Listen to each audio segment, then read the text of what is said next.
The next course theme we'll explore is on reaching special populations. As we mentioned at the beginning of the lecture, the last 1% of the world's communities affected by polio are socially, politically, and/or economically marginalized. They may experience conflict and migration, environmental hazards such as poor transport networks and flooding, or government persecution.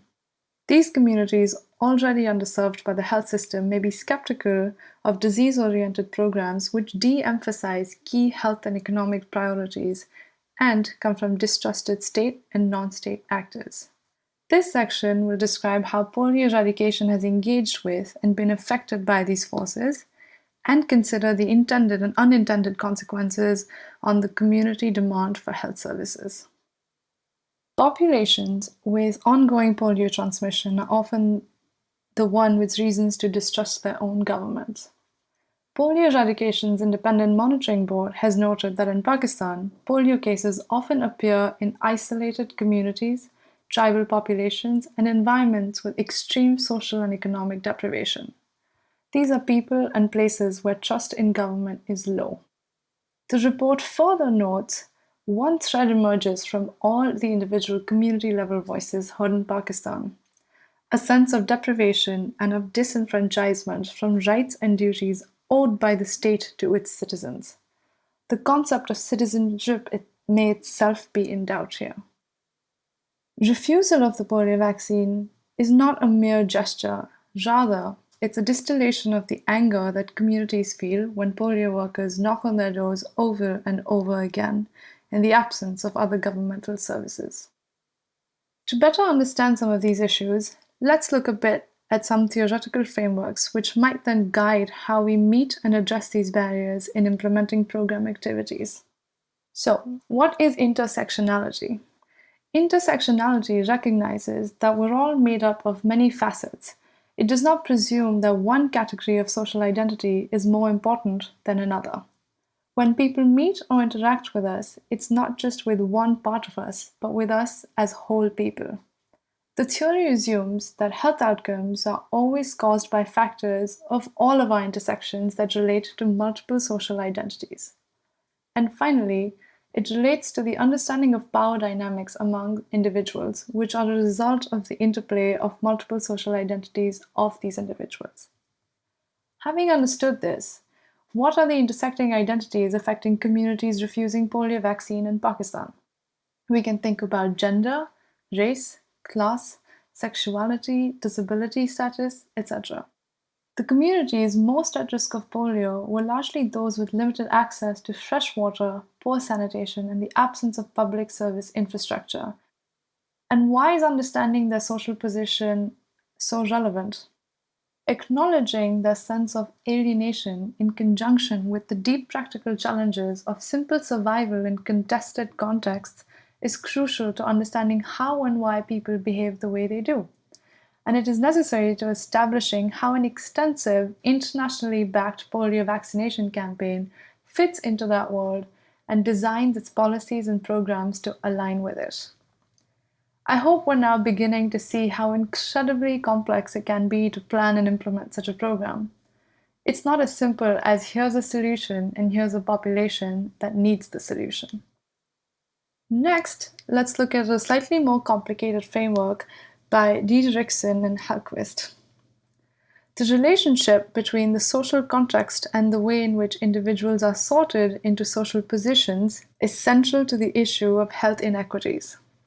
What do we mean by these terms? Social context comprises of the structure, culture, and functions of systems, including education, economic, judicial, and political systems.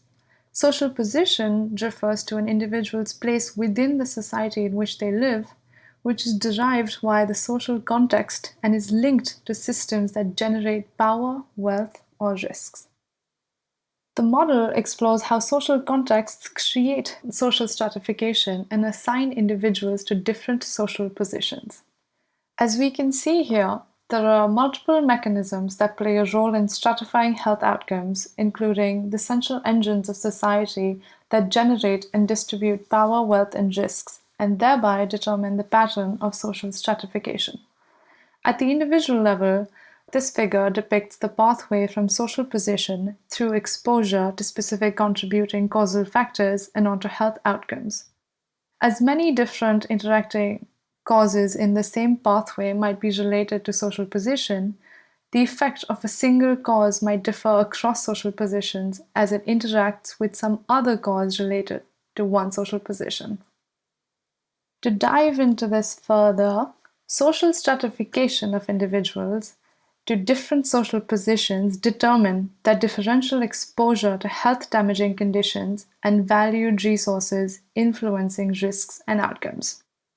Influencing social stratification, that is, policies that influence gaps in opportunities and resources, can be achieved via education, family welfare policies, including parental leave, subsidized childcare, early childcare provision, etc., social and economic opportunities for women to address economic opportunities, equal wages, etc., which impact the trend of social stratification. What is an example of this in the Pakistan-Afghanistan context?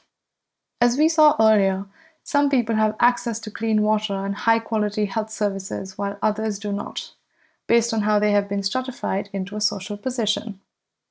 Social stratification also determines differential exposure to risks of ill health for more and less advantaged groups. Decreasing exposure, that is, reducing excess exposure to risk for those in lower social positions, can be achieved via interventions, such as HIV prevention among high-risk groups and vulnerable populations. Again, how might this work in the case of polio in Pakistan and Afghanistan? We can think about how exposure to poliovirus is increased in areas without good wash services due to poor sanitation practices. In conjunction with differential exposure, we might also consider differential vulnerability to risks of ill health. Not only how an individual's position affects what they are exposed to, but if and when exposed, how vulnerable are they to disease or injury, and what might enable them to withstand such devastation. Thinking about polio in Pakistan and Afghanistan, we know marginalized people are less likely to be fully vaccinated. The final piece of the model looks at differential consequences of ill health. So when you are unwell, in what ways and to what extent does it debilitate an individual? Preventing unequal consequences of ill health can be addressed via the provision of universal access to care to prevent catastrophic expenditure, social protection policies, rehabilitation funds, etc.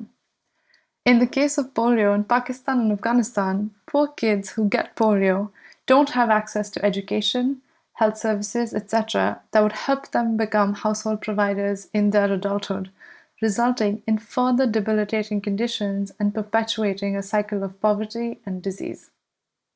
The Dietrichson-Hallquist framework of the social production of disease allows us to unpack what we largely term as social determinants of health across the individual and community levels. And while complex, it is key to our understanding of challenges faced by marginalized populations and how we can address these issues in order to reach the vulnerable communities for more than just achieving the goal of polio eradication. I would encourage you to take a pause and think about these questions. What are some inequalities that lead to ongoing polio transmission in particular communities in Pakistan and Afghanistan? Can we explain how these inequalities might lead populations to be more or less likely to refuse the polio vaccines? And finally, what can be done about it?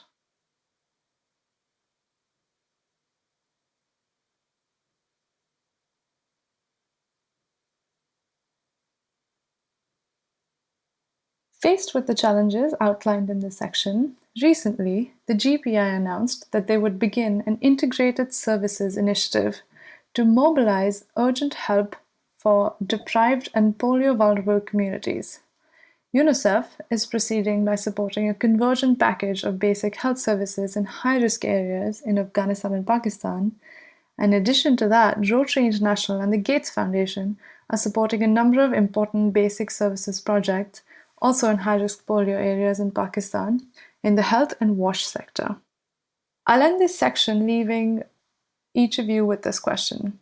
Do we think these efforts are enough? And what goal or purpose might it be serving?